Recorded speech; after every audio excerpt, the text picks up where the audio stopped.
There we go. There we go. Thank you. Thank you. Thank you. We're back. Tipping Point Boone Color. It's that time. And go for that, Sean. This is the Training for Tactical Athletes segment with Dr. Kerry Elk on Tipping Point with Boone Cutler. That's awesome. So cool. Dr. Elk, how are you doing today? I'm doing great, Boone. How are you? I've been better, but I've been worse. I understand you brought a guest with you today. I do have a guest with me today. I saw your post this morning, and it is the perfect topic for me to be able to share something helpful with a veteran audience. And it's always better, and I always like to bring a veteran who's walked through it, who I've worked with, Great. To speak to his own community. That's great.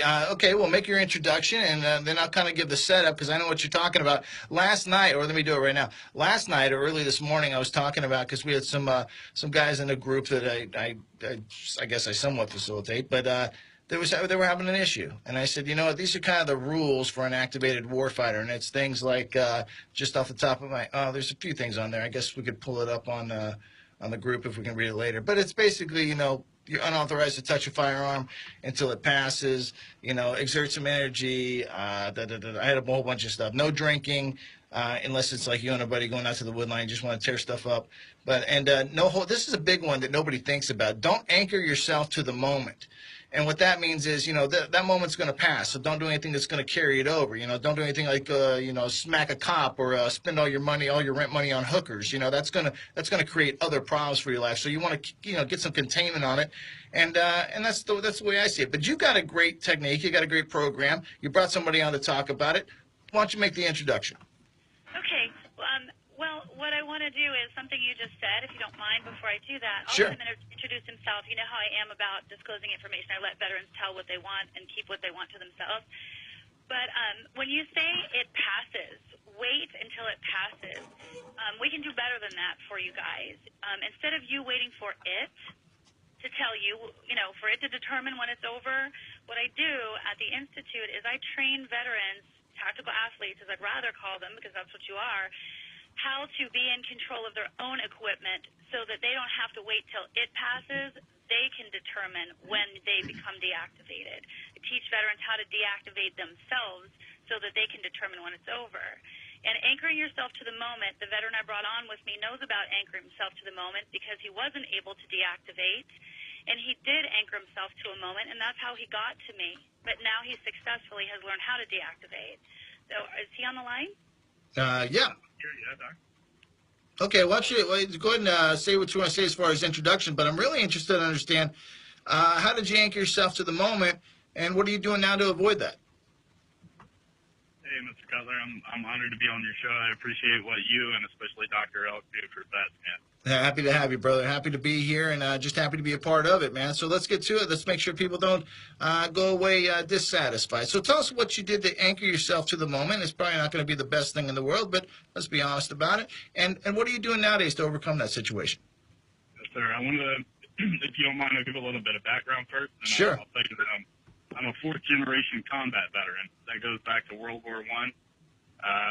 My grandfather, Navy frogman, one of the first UDT guys. Father was in Vietnam. Great-grandfather was an ambulance driver in World War I chose the infantry, and I was straight leg 11 Bravo. I served with the 4th Infantry Division over in Solder City. Oh, okay. 2008. And if you've ever heard Chris Kyle talk about it, he says that was his worst deployment was to Solder City in 2008. So I know what he means. Mm-hmm. I was involved with building the wall on Route Gold. Right. I had a hand in JSS Solder City and Issaquah. So if anybody out there knows about those places, man, it'd be great to hear from you. Good. I just wanted to say that I met Dr. Elk talking about that moment. There were actually a couple of them. When I came home, man, I had no ability at all to regulate myself. It was just whatever was in front of me. If somebody wanted to fight, then we'd go at it. The problem came when I turned that on the lady that I was dating. After a long series of stressful events, things just kind of spun out of control. She said one thing, did one thing, and the next thing you know, I'm 3 days in the hole in jail. Mm-hmm. Dr. Elk, one of the first things she taught me was that when you go into that mode, And that mode, I say is, I relate it. I have a background in football. I was a Division I walk-on at University of Central Florida. I also played arena football after that.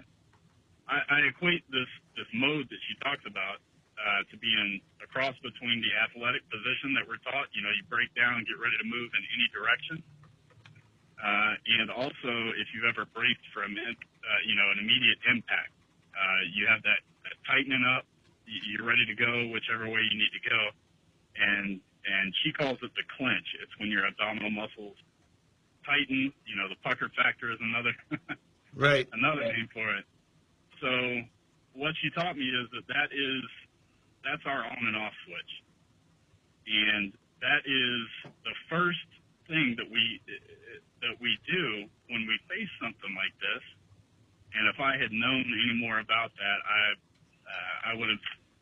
Let me say it bluntly for everybody. Your ass will clench when you're in a tense situation, and that's an indicator that you're kind of firing on all cylinders, and your adrenaline is kicking up. And you can control these things because you're talking about a parasympathetic nerve response. Is that the correct terminology, Doc?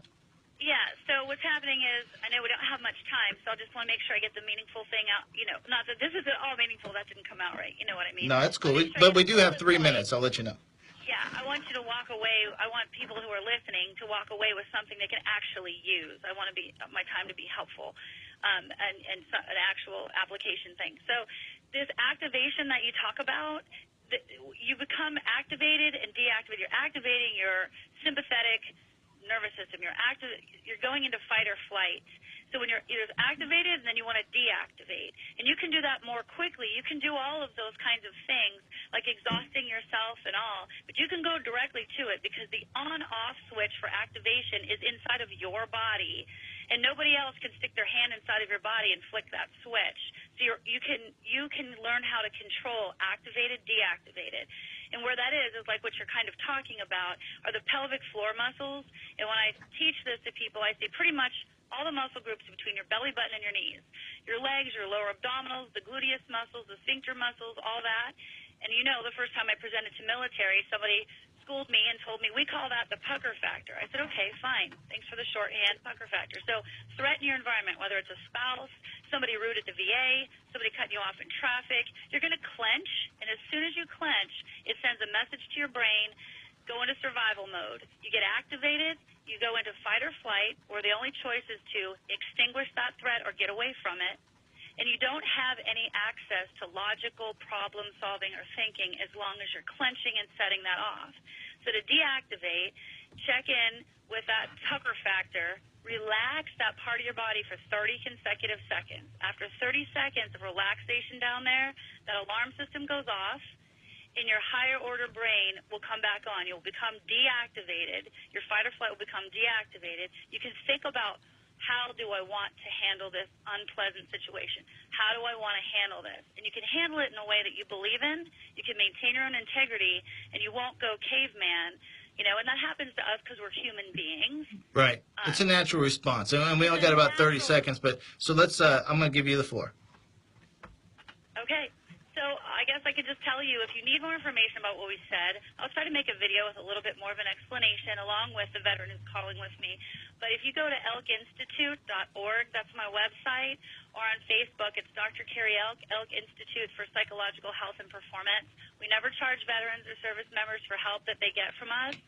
You can write to me there or whatever, and we're a nonprofit, and we survive and are able to help veterans and service members like the veteran on the line or any out there by donations. You guys did a great job.